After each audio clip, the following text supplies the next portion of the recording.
Bonsoir à tous et bienvenue. Voici les titres de votre Infonews pour ce vendredi 20 avril 2018.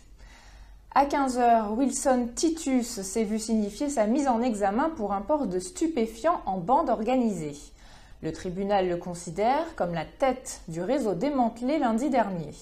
Le procureur demande également sa mise en détention provisoire. Sa compagne et un ami proche ont également été mis en examen pour importation, transport et cession de stupéfiants en bande organisée et nient toute implication dans le réseau de trafic. 3 hommes et une femme étaient présentés en comparution immédiate au tribunal de grande instance de Saint-Denis ce matin pour répondre de vol de bouteilles d'alcool dans plusieurs Leader Price de Lille, dont celui du Moufia. À l'énoncé du jugement, un membre du public s'est approché pour parler à Sondalon parmi les condamnés. Les policiers lui demandent alors de reculer et là, tout dégénère. Un condamné menotté donne un coup de tête au policier en charge de son escorte. Les condamnés s'en prennent à la police, d'autres officiers et agents se précipitent dans la salle d'audience. La procureure en sort en courant. Le public s'en mêle parmi les cris, c'est la cohue totale et l'homme qui a voulu parler à Sondalon est plaqué au sol, puis emporté. Soichon y était.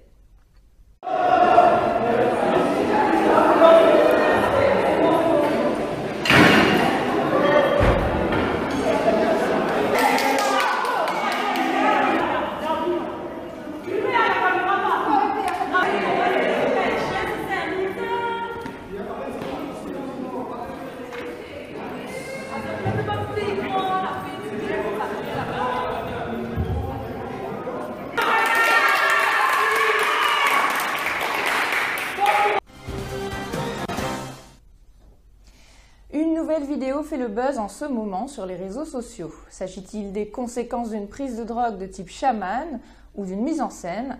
En tout cas, la vidéo circule depuis le début de semaine de façon virale. Selon les internautes, elle aurait été prise dans le quartier Palissade, à Saint-Louis, ville où 2 jeunes femmes avaient été filmées complètement inertes il y a 2 semaines. Ce nouveau consommateur est quant à lui sujet à des gestes incontrôlables. Si vous n'avez pas encore visionné les images, les voici. Hey, aide-moi, y'a couillon, garde ça couillon. D'aille de l'auté. D'aille de l'auté. Voilà. Hey, tu vas pas le galer, hey. Mettez ce côté.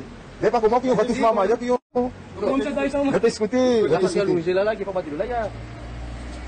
Mettez un peu de le son. Hey, videz un peu son quoi.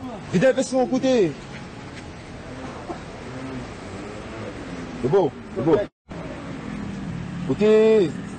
Est-ce que ça t'a pas chimique même de ça, le démon, il y a où le... Mettez ce côté, les gars. Eh, t'es, les autres filles fument, ils ont qu'à te poser, tu gardes. Mais mettez ce côté, ça fume ça. Ok, moi même pas, mais ça pas fumer mon mettez ce côté, t'es. Ouais, mettez ce côté, mon gars. C'est y est, t'es, maman, y'a pas monté. Gardez ça, il bouge plus, couillon. Garde ça pour trembler, gars. T'es. Garde ça, couillon. Az autres, tu fais quoi, les gars? Mettez ce côté là. Eh, mettez ce côté là. Eh, Trongo. Regarde maman, comment il trompe, comment... Et l'offre de reprise de l'hôtel Le Saint-Denis faite par le groupe ENAC a finalement été retenue pour un montant de 8 millions d'euros. Les 3 autres offres en lice pour la reprise de l'hôtel situé sur le Barachois avaient été déposées par la société Néo, le groupe Excel et la SCI Holding Batia. L'hôtel, qui ne répondait pas aux normes de sécurité incendie, devra subir des travaux. Et une autre résidence à Pavoux fait parler d'elle. Il s'agit des Galeries du Centre, en bas de la rue Maréchal Leclerc à Saint-Denis.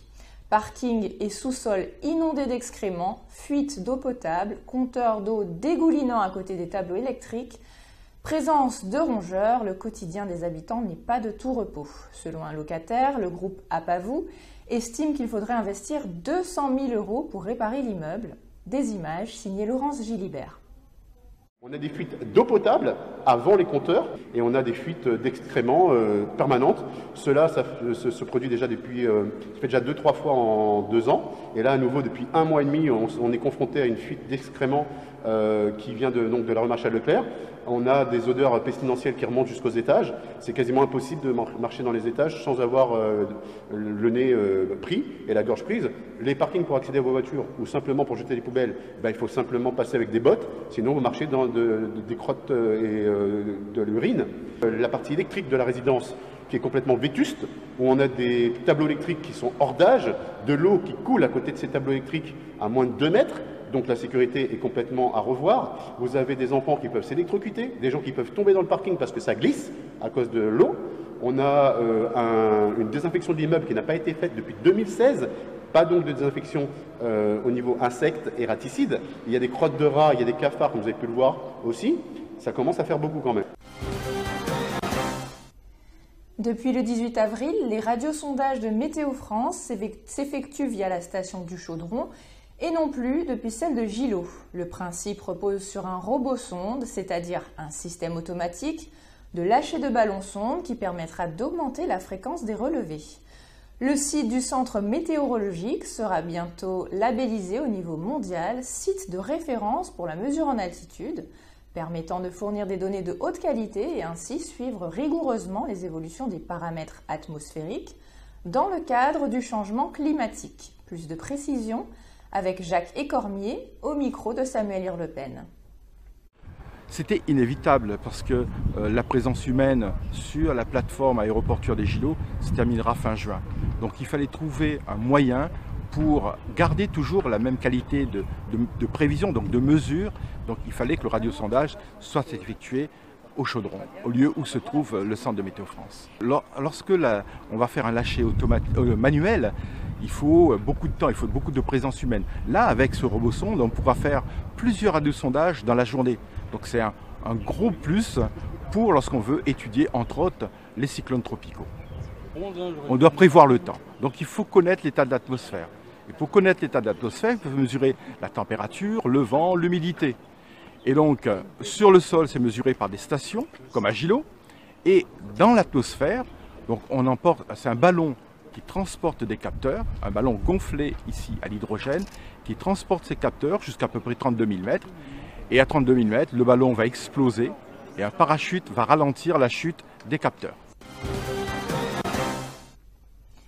Et pour finir, une oraison funèbre a été prononcée ce matin devant le CHU Sud, en grève illimitée depuis le 6 avril, à l'appel du syndicat CFTC Santé Sociaux, contre le démantèlement du service de chirurgie infantile.